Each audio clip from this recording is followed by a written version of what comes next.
Hello everyone, today is 29th of October. My name is Sahil and welcome to the newspaper analysis. Friends, let's first of all have a look on today's GS folder. So today we will be taking a quote from the Kofi Annan, the former United Nations Secretary General. He had talked about education. He says education is a human right with immense power to transform. On its foundation rest the cornerstones of freedom, democracy, and sustainable human development. So, guys, he had explained education as one of a liberating force. Guys, we can utilize this particular quote in GS paper number 2, where the topics of education has been mentioned, in GS paper number 4, as well as into the topics of essays. So, guys, that's all. And now let's take the today's newspaper analysis.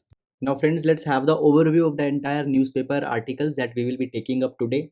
Guys, please do join our Telegram group for the PDF of the infographics that I use here, as well as for the PDF notes. Now, guys, the first article has been taken from the Hindu newspaper, and here we will see the annual status of education report, very important for our GS paper number 2. Then, guys, this particular article has been taken from the Business Standard, and here we will see a new rule that government is framing under the Social Security 2020 Labor Code Bill. Then, guys, this particular article, it is with respect to the Arogya Setu app and the recent issue where the Central Information Commission has asked certain viewpoints of the government. Now, guys, we into the topics of the transparency and accountability. It is very important topic. Then, guys, this particular article has been taken from the Live Mint, and here we will see that how that big tech is using their monopoly. Then, guys, this is also the same article onto the same line. We will be clubbing them both. Then, guys, this particular article has been taken from the Hindu newspaper, and it is talking about the menace of the deep fakes. Very important article with respect to the internal security GS3. Then, guys, this particular article has been taken from the Hindu newspaper, and it is talking about the recent Supreme Court directive that has been made with respect to the rape. So certain important things will be looking here. Then, guys, this particular article, it is with respect to the recent strategic agreement between the India and UK for the funding infrastructure. Then, guys, this particular article as well as this particular article, both of them, they are talking about the recent dialogue which has happened between the India onto the 2+2. So, guys, these are all the articles for the today's newspaper discussion, and now let's discuss them in detail.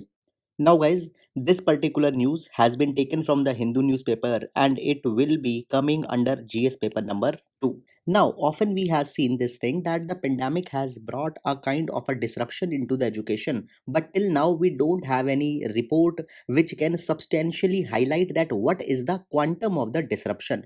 Now, guys, into this particular thing, the ASAR annual status of education report has been released by the NGO Pratham, which has actually highlighted it into the numbers. Now, guys, whenever you are writing anything onto the education, then the data from the ASAR, they have been described as one of the most credible. So, guys, please do utilize its reference. Now, according to the report, it has been said that 20% of the rural children, they don't have any textbook right now, and therefore their education is severely impeded. Moreover, guys, into the state of Rajasthan, 40% of the children into the rural areas, they are not having the textbook. Now it has been said that the online education has become the norm, but guys, only 11% people children into the rural areas, they have access to the online classes. And often we assume that the online education is not possible because of the non availability of the devices or the internet. But according to the report, it has been said that though the ownership of the smartphone has increased substantially in 2020 compared to 2018, more than twice the reach or the ownership of the smartphone has increased. For example, in 2018, 36% of the rural households had the smartphone, but in 2020, 62% of the rural households had smartphone, and even many other households have bought new smartphone into the aftermath of the pandemic. So basically the device is not a problem, but even after having the device, 33% of the children are not getting any learning material either from their school or from their institutions. Further, guys, it has been said that 5.3% children are not actually enrolled all together into the schools into the age group of 6 to 10 years, and in 2018 this particular thing was 1.8% only. Now such a high percentage of children not getting enrolled shows that our success which we have achieved in increasing the gross enrollment ratio of nearly 100% into the primary education over so many years, that particular thing can be undone by the pandemic. So government needs to be very careful onto this particular regard. And guys, all these datas, please do note them down in your textbooks and please utilize it. So that's it. Now we'll be moving to the next article. Now guys, this particular article has been taken from the Business Standard, and it is talking about the formalization of the gig economy workers and will be important for our GS paper number 3 under the section of economy. See, first of all guys, what are these gig workers which I have mentioned? Now see, with the coming of the platforms such as the Uber, Swiggy, Zomato, etc., an entire new class of employees and employers have been created. Now here the people who are working, they are involved onto the part-time basis, they are involved onto the short-term contracts, and whenever they want they are ready to switch their particular job. They are not bound into a formal long-term agreements which traditionally used to be the case into the employments. And guys, this particular type of people, they are called as the gig workers, and the economy which is being built by these corporations and these people, it is called as the gig economy. And guys, if I tell you a data from 2019, 56% new jobs in India are being created into the gig economy, and it is not only into blue collar, it is into both blue collar as well as white collar jobs. Blue collar jobs means that the people who are doing some menial kind of works, whereas white collar job means the people doing some sophisticated and specialized kind of works. Now guys, the gig economy has also been called as the platform economy, and the people working into the gig economy, they have been called as the platform workers.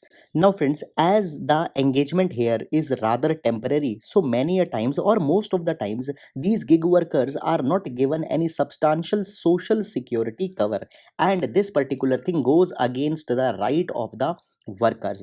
Now guys, if you are following our newspaper, then we had seen into the past days that government had introduced the labor laws, where large number of existing labor laws they have consolidated into the four labor codes. Now within these four labor codes there is one particular code, that is a code on social security. And now government has decided that the rules will be framed under this code on social security, and the gig workers will also be given the social security benefits. But guys, even before going forward, see, always this particular thing has attracted the backlash from the platforms who are involving the people into the gig work, because they had said that if we give all of them the social security, our cost will be increased too much and it will not be sustainable to us. So guys, government had kept this particular thing also into the regard, and some changes have been made. See guys, into the normal circumstances, 12% of the basic pay is given by the employee, and an equivalent to 12% is given by the employer.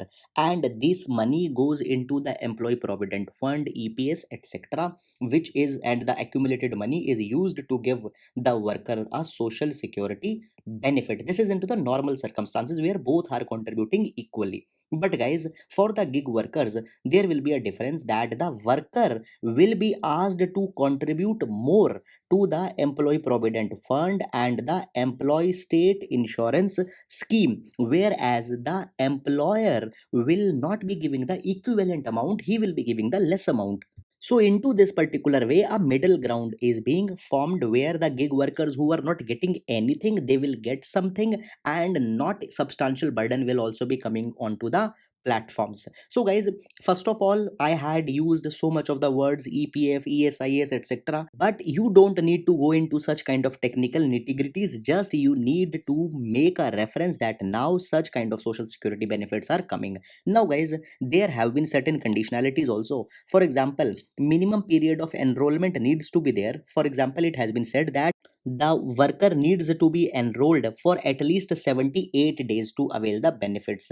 Further guys, it has been said that the company's 1 to 2% of the turnover only related to the gig workers needed to be spent for the social security. then guys, companies are not needed to make up any special fund where this contribution will be going on. Rather, this particular money will be managed through a government owned fund. So guys, this is, and it is a much needed benefit which has often been talked about, and if implemented properly, it will be bringing a substantial reform for our workers. So guys, that's all about this particular thing. Please do utilize it. And now we'll be moving to the next article.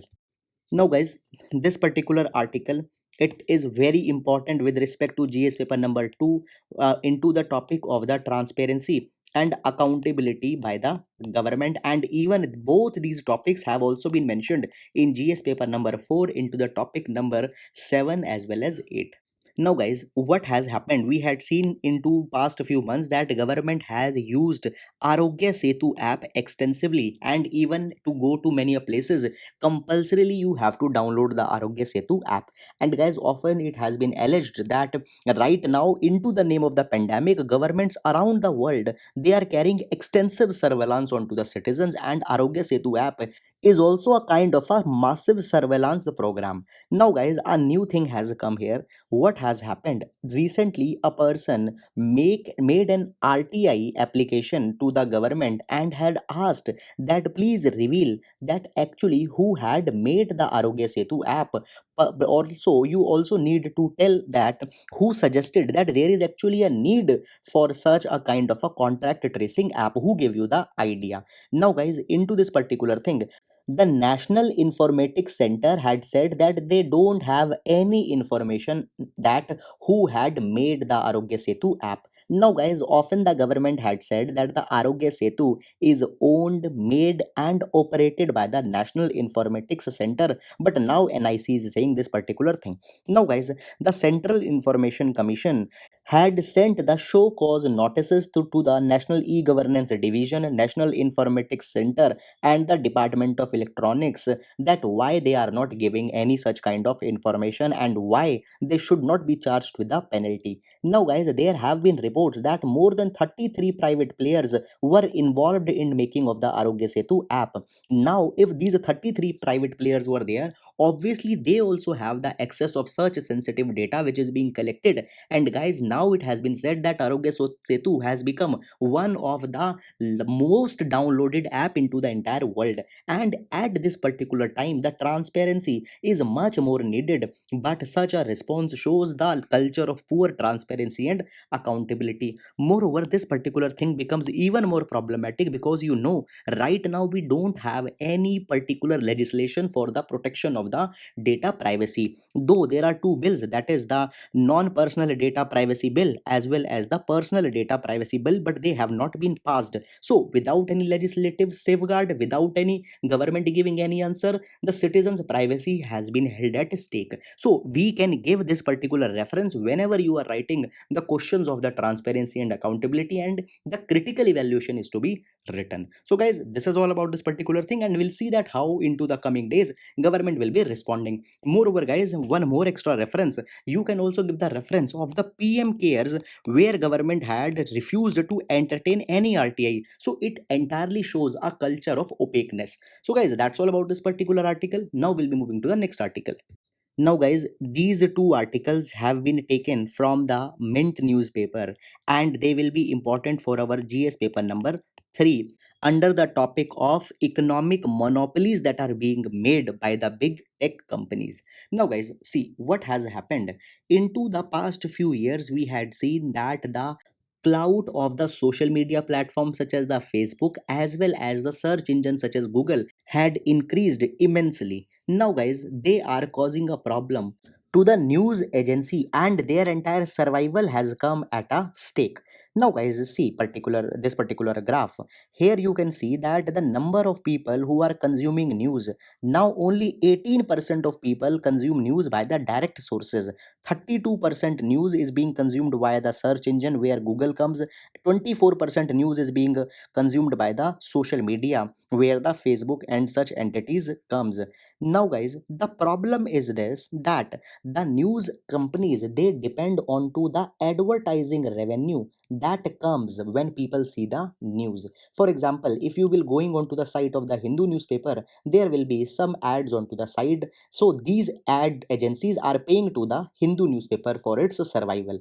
And now guys, the digital advertising is becoming even more important because the print copies are not being bought that much by the people. First of all, the pandemic is responsible, and secondly, the trend towards the digitization is increasing so rapidly that the print copies have become very much negligible. Now guys, what has happened, whenever people wants to see their daily news, they often go to the Google as well as Facebook, and there they see the news. And now, as people are more flocking onto the Google and Facebook, the advertisers also are advertising their products onto the Google and Facebook rather than onto the websites of the news agencies, and therefore a lion's share of digital advertising revenue is going to these particular entities.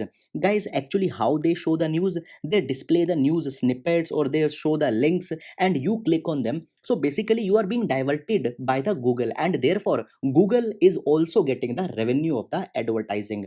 Now guys, to evade this particular thing, many news, they have went behind a paid wall. What is this paid wall? See, now if you want to access the newspapers, you need to buy their subscription, and by only that you can see the news. But guys, even the people are not buying these subscriptions, and this particular thing has also not become so much of the effective. Now the appeals have been made by the news agencies against the Google and Facebook in different countries, in Australia, in USA, in France, that these big tech companies, neither they invest into journalism nor they create the content, but still they are taking up the entire money. Now guys, these platforms, they have also justified their stand. They had said that actually they provide the reach to these newspapers and these news agencies, and actually they are making it accessible to the readers. Therefore if they are taking the money, it is justified onto their part.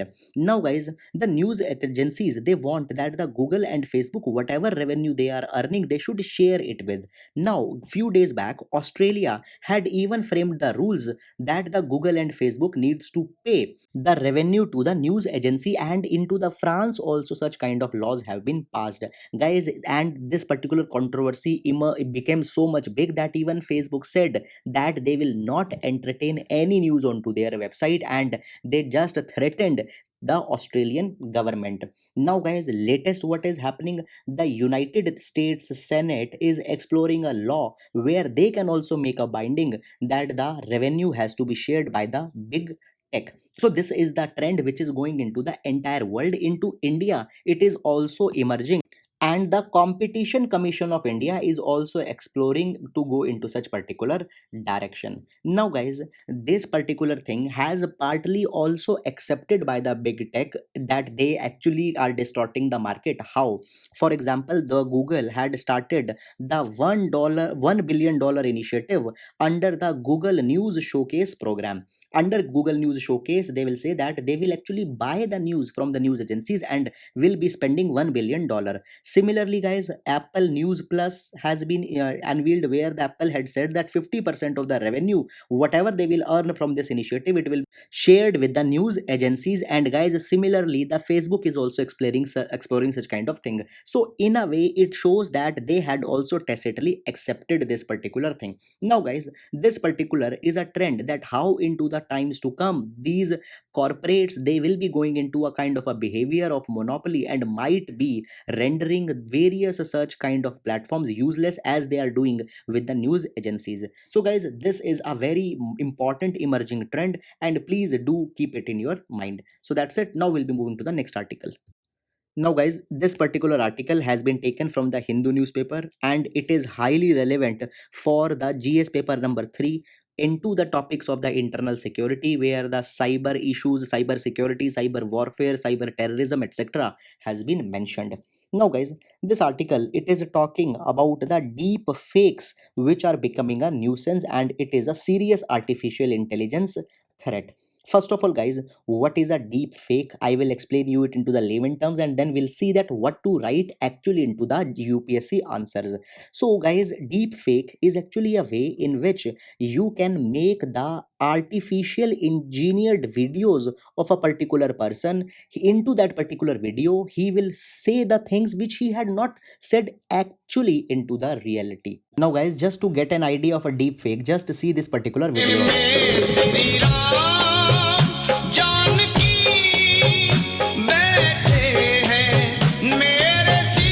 Now, guys, the video that you have seen just now, it was a poorly executed, but it was a deep fake. There, you just seen their lip sync, their expressions, their nodding of their face in such a way that they were actually singing, but they have never sang that particular song. Now, just if it is carried by the precision into the times to come, this particular thing can cause serious security challenges. So, guys, this is a deep fake. Now, how to write it into the UPSC? So, we can say that the deep fake, it is a digital media which is manipulated using the artificial intelligence, and it leads to a synthetic media which is hyper realistic digital falsification.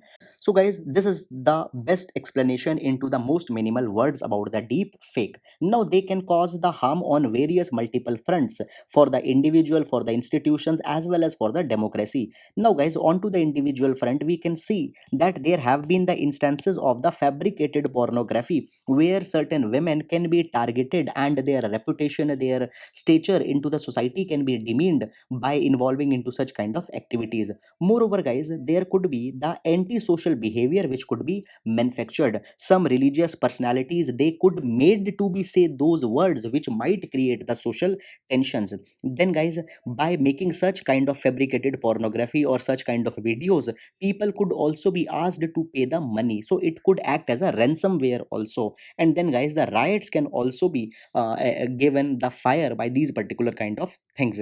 Third, then, guys, this particular thing can also harm the institution. For example, by the wake of the media houses, such narratives can be made which actually creates the problem, and into the long term the entire media will lose its credibility because of these kind of deep fakes. Then, guys, onto the democracy also, there will be the problem. For example, the polarization can be made into the society and the tensions can be created. Then, guys, the ideological terrorism can be created. Now, guys, what happens when a religious personality or when a influential political leader or your icon says something, you get influenced, and now you can engineer any ideal, any political personality to say anything, and one specific political ideology or the religious ideology can be spread out.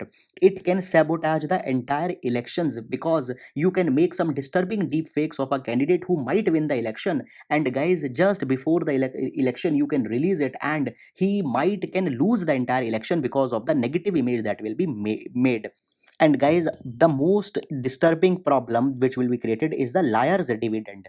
Now, what is a liar's dividend? Many a times the genuine videos or the genuine string operations will also be discarded by calling them as just a deep fake, and a scenario will be created when you will might not be actually tell that what is real and what is deep fake, and it will be a crisis for the entire democracy, and here the information will lead to the disinformation. Now, guys, what could be the way forward? First of all, a multimodal approach is needed where the different stakeholders should come together to commonly fight with this particular problem. First of all, guys, media literacy is needed to be made. Now, on both the ends, the consumer as well as journalist, they need to be made literate. Consumers, they need to have such kind of sensitivities to identify that which particular video could be a deep fake and which particular video could be a genuine, and consumers themselves should discard the video which don't look to be genuine. And secondly, the journalists also need to take up an active battle, and they should go into the fact checking, they should go into the investigative journalism before endorsing any such kind of video or such kind of evidences. Then, guys, the government needs to come out with the meaningful regulations also over the deep fake without tampering with the fundamental right of speech and expression. Collaboration needs to be made with the technology industries, that how they could be caught with the civil societies, policy makers, so that this menace into the times could be controlled even before it becomes a problem. So, guys, that's all about this particular article. Now we'll be moving to the next article. Now, guys, this particular article it is talking about the issue of the rape will be important for GS paper number 2 women related issues. Now, guys, this particular news item has been made because if you remember a few days back, the Supreme Court had ruled that the rape victims testimony is sufficient to file the charges as well as to lead to the conviction of a person who is accused of raping. Now, guys, this particular judgment has been called as it was a much needed step into this particular direction. Now, guys, I will be going little bit beyond the scope of this particular article also, and will be talking about certain monumental things with respect to the rape legislation in India.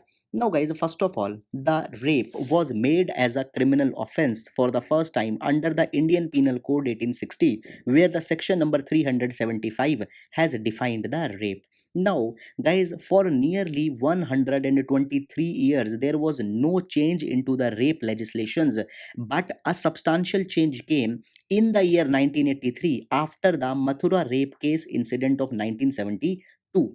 Now, this particular instance was a custodial rape which was committed by certain policemen. Now, guys, into this particular rape case, the session court held the policemen as not guilty. The reasoning which was given by the court is that the girl which was raped, she was habituated to the sexual intercourse.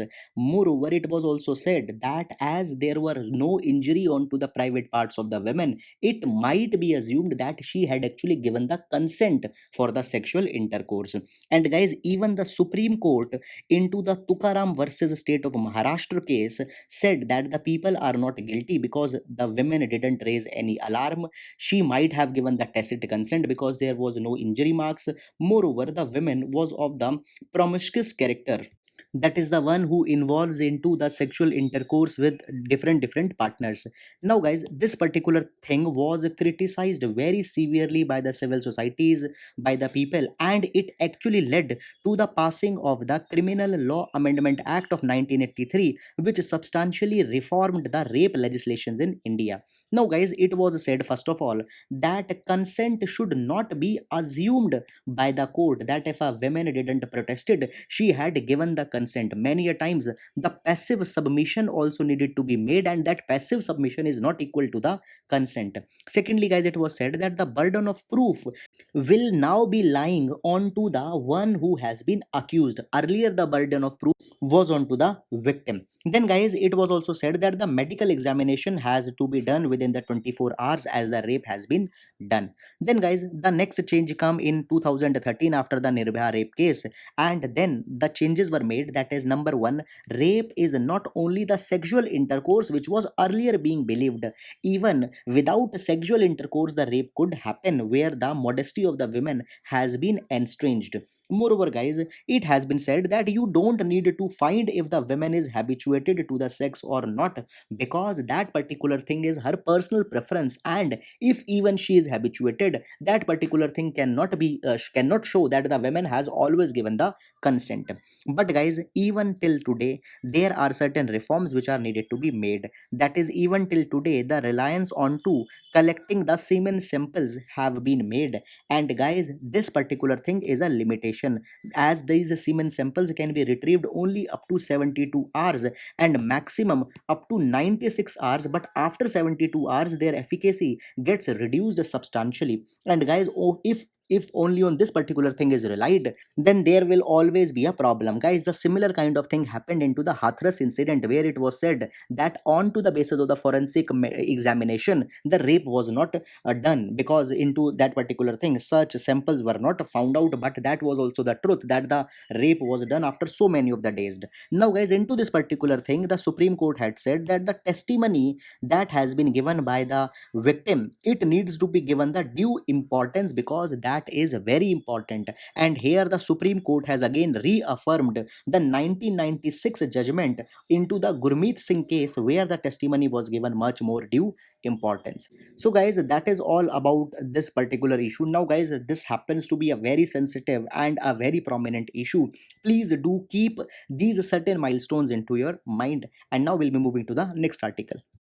Now, guys, this particular article has been taken from the Hindu newspaper, and it is important for our GS paper number 3. Now, guys, here what has happened. The United Kingdom has entered into a strategic partnership in India, and over the course of the period, the UK will be investing into the Gift City as well as the National Infrastructure Pipeline. Now, guys, we'll be discussing them. First of all, the Gift City, it stands for the Gujarat International Financial Tech City. Now, guys, International Financial Tech City is such kind of a special economic zone where the law's infrastructure is made in such a way that the financial firms, investment firms, and these kind of ventures do relocate them. Now, the Hong Kong, Singapore, they are the successful examples which have turned their economy because of developing into the hubs of the financial tech enterprises. And such initiative has been taken into the Gujarat, where a specialized city for such financial tech companies is being made. Laws such as the FEMA etc. will be made in such a way that the financial transfers etc. are at very much convenience. Now, guys, the UK is spending money for this. Second is the National Infrastructure Pipeline. Now, this is a project which was announced by the Prime Minister in his Independence Day speech in 2019. Now, guys, under this particular project, 100 lakh crore rupees are being spent, and the social economic infrastructure will be made throughout the country, which will improve the ease of living for the citizens.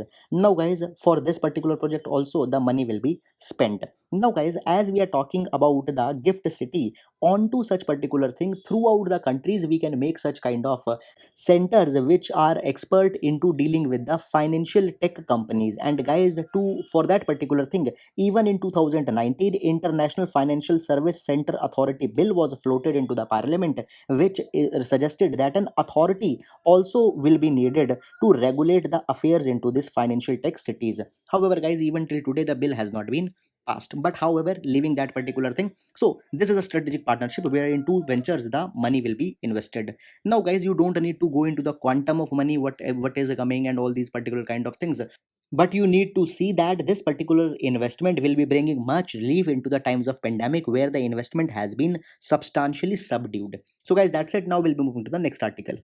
Now, guys, these particular news items have been there into the newspaper, where as just yesterday 2 plus 2 dialogue between the India and US has been concluded. Different kind of allegations, different kind of narratives has been made.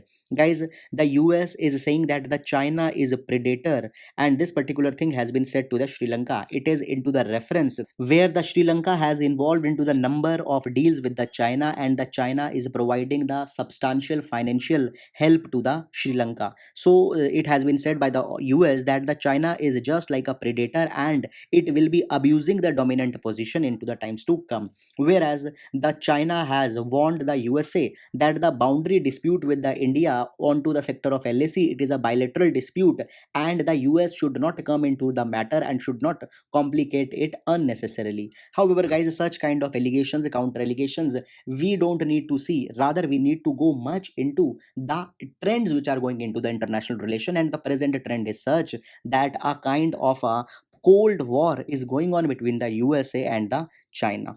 So, guys, that's all about the relevant articles. I hope that you are finding this initiative useful. Thank you so much.